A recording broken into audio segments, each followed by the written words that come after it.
ലഹരിയുടെ ഉപയോഗത്തിനെതിരെ ശക്തമായ സന്ദേശവുമായി പെരുവയൽ മഹല്ല് കമ്മിറ്റി ലഹരി വിരുദ്ധ റാലിയും പ്രതിജ്ഞയും സംഘടിപ്പിച്ചു. ലഹരിയുടെ ഉപയോഗത്തിനെതിരെ ശക്തമായ നിലപാടെടുക്കുകയും ലഹരി വിമുക്തമായ ഒരു സമൂഹത്തിനായി കൈകോർക്കുകയും ചെയ്യുമെന്ന് റാലിയിൽ പങ്കെടുത്തവർ പ്രതിജ്ഞയെടുത്തു.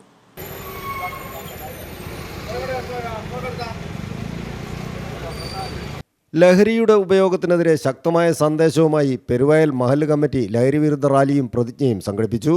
മഹല്ല് പരിസരത്ത് നിന്ന് ആരംഭിച്ച റാലിയിൽ നിരവധി മഹല്ല് നിവാസികൾ പങ്കാളികളായി. ലഹരിയുടെ ഉപയോഗത്തിനെതിരെ ശക്തമായ നിലപാടെടുക്കുകയും ലഹരി വിമുക്തമായ ഒരു സമൂഹത്തിനായി കൈകോർക്കുകയും ചെയ്യുമെന്ന് റാലിയിൽ പങ്കെടുത്തവർ പ്രതിജ്ഞയെടുത്തു. ഞാനും എന്റെ സമൂഹവും ലഹരിയിൽ വീഴാതിരിക്കാനുള്ള എല്ലാ ശ്രമങ്ങളും ഞാൻ നടത്തുന്നതായിരിക്കും.